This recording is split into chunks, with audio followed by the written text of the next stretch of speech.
মনোবিজ্ঞান বলে যাদের খুব বেশি বন্ধু নেই তারা ভাঙা মানুষ নয়, তারা অসামাজিকও নয়, আবার ব্যর্থ নয়। আসলে এর পেছনে এমন কিছু বাস্তব মনস্তাত্ত্বিক কারণ থাকে যা বেশিরভাগ মানুষ বুঝতে পারে না। আর যদি অনেক দিন ধরে তোমারও তেমন কোনো বন্ধু না থাকে, তাহলে হতে পারে এই 5টি কারণের মধ্যেই লুকিয়ে আছে তোমার গল্প।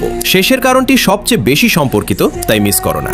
1, ভুয়া মানুষ একদম সহ্য করতে পারো না। যারা সামনে একরকম আর পেছনে আরেক রকম, তাদের তুমি খুব দ্রুত চিনে ফেলো। তাই ভুয়া মানুষের সঙ্গে সময় কাটানোর চেয়ে একা থাকতেই বেশি স্বাচ্ছন্দ্য বোধ করো। 2, সামাজিক মেলামেশায় তোমার মানসিক শক্তি দ্রুত শেষ হয়ে যায়। অনেক মানুষের সঙ্গে কথা বললে তুমি ক্লান্ত হয়ে পড়ো, কারণ তুমি শুধু শোনো না, প্রতিটি কথাই বিশ্লেষণ করো। তাই নিজের শক্তি ফিরে পেতে তোমার একান্ত সময় দরকার হয়। 3, তুমি স্বাধীনভাবে চিন্তা করতে ভালোবাসো। নিজেকে বিনোদন দিতে, নিজের সিদ্ধান্ত নিতে এবং নিজের মতো ভাবতে তুমি সক্ষম। এই স্বাধীন মানসিকতাই তোমাকে অন্যদের থেকে আলাদা করে। 4, বিশ্বাস করতে সময় নাও। তুমি সহজে কাউকে বিশ্বাস করো না, কারণ তুমি বুঝে গেছো সবাই বিশ্বাসের যোগ্য নয়। তাই আগে মানুষকে পর্যবেক্ষণ করো, সময় নিয়ে বোঝার চেষ্টা করো, তারপর সিদ্ধান্ত নাও কে তোমার বন্ধু হওয়ার যোগ্য আর কে নয়। 5, সত্যিটা হলো কম বন্ধু মানেই দুর্বলতা নয়। যদি তোমার বন্ধু কম থাকে, তার মানে এই নয় যে তুমি দুর্বল, বরং এর অর্থ হতে পারে